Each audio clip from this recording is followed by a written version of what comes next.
Miles, let's talk about the Baltimore Ravens here. Obviously, the Ravens won another preseason game. It's what they do. But that's far from the top story. The top story for the Ravens this entire offseason, and really so far this training camp, has been Lamar Jackson. The deal, will he get a deal? If it is, what's it going to be structured like, and all of that information. And we've got a few stories and a few thoughts for you. But before we get into that, Ravens fans, look, we brought up Lamar Jackson. The guy has been in the league only a few years, but he's had so many amazing, electrifying moments. Let us know in the comment section below what your favorite Lamar Jackson moment is. My personal is the spin against the Bengals that looks something out of a Madden game. But let us know what your favorite Jackson moment was in the comments below.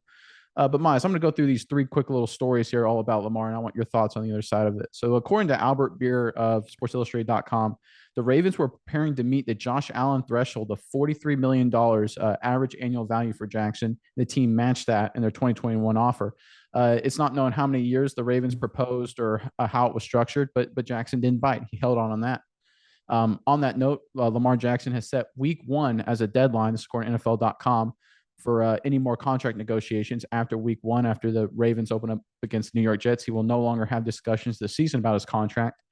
And then controversial, I'll call him controversial, ESPN analyst Stephen A. Smith has wandered into the fold, saying that Jackson should not play a single game until a new contract is in place. Smith is saying Jackson is risking injury if he doesn't play. Lamar Jackson has made no indication that he would hold out. Absolutely. He seems fully geared to play this season, whether a deal is in place or not. All right, Miles, a lot of information there, a lot of stories and news about Lamar. Give me your thoughts on this whole situation and where it's going.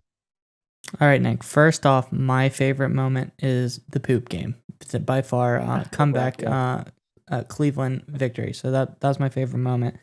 But Lamar is, you can't compare him to anybody because he's different from everybody. He's obviously different in how he thinks about everything. He's a different of the type of athlete he is. There is no other athlete like Lamar Jackson. And he's different how he handles things. He's different all around the board. So anyone who says they know or feel like they know what Lamar is thinking, what other than like Lamar and maybe his mom, they really don't know, and they're not going to be able to predict what he's going to do. So we're all kind of like, shooting into the dark here. But from what I've read, what I've looked up, Lamar is taking this contract negotiation head on. Obviously, he has no agent, being represented between him, a couple of key close members on his team, and his mother are helping negotiate the deal. And this is something that can be very tricky, a la the Roquan Smith situation in Chicago, how poorly that seems to be going. And it seems, by all accounts, Roquan Smith could find his way out of Chicago because they are really, really like not meeting on terms. And on top of that, it seems to be getting like kind of ugly with reports of like random people calling around NFL teams on Roquan Smith's behalf. The Bears taking him off PUP, activating him and fining him every day. He doesn't come to practice. There's a lot of stuff going on. But by any accounts, the Ravens, who Lamar Jackson is doing the same style of negotiating as Roquan Smith, has not had any of these hangups. There's been really hush-hush quiet. You kind of barely heard anything coming out of either camp.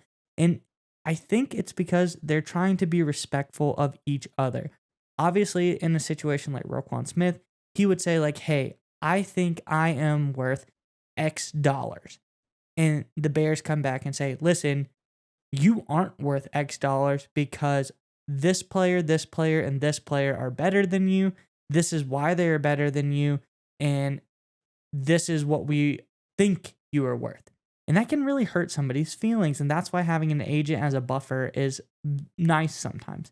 But I think the Ravens know they have something uncomparable and special in Lamar Jackson. And he truly is, a one-of-a-kind type of player. So when they are negotiating, when you're negotiating with a one-on-one type of guy, they are more like amicable. There's no comp, right? You can't you can't say, well, we'll give you Josh Allen money because it's or whatever, Mahomes money or Watson money, because it's just not, is a different kind of player. Yeah. It's very, very different situation. And that's why I think it will end up working out in everybody's favor. The Ravens are going to have Lamar Jackson happy, playing at the top of his game. Lamar's going to get a big contract.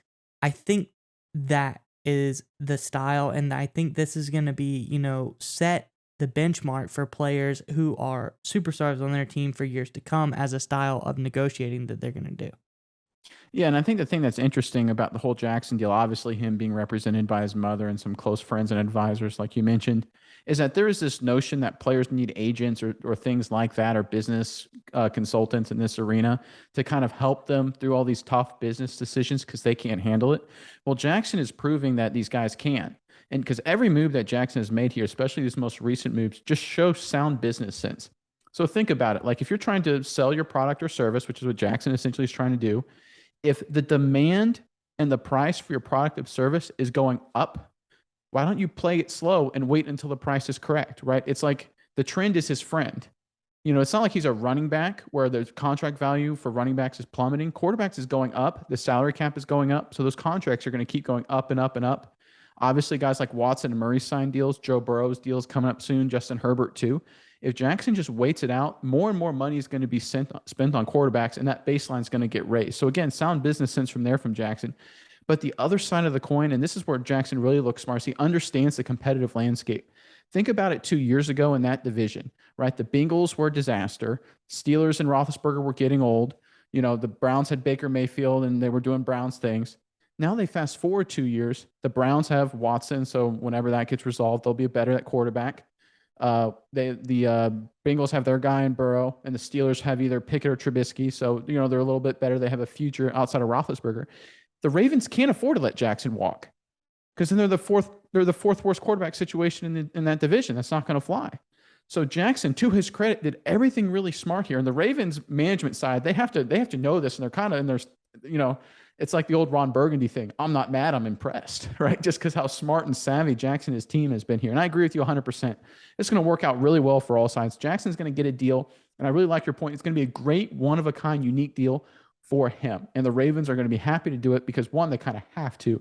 And two, they also really want to because they've got their guy. They built their team around him. Jackson's a mainstay in this city. So, yeah, I agree with you 100%. It'll work out, and it'll certainly be a very unique contract.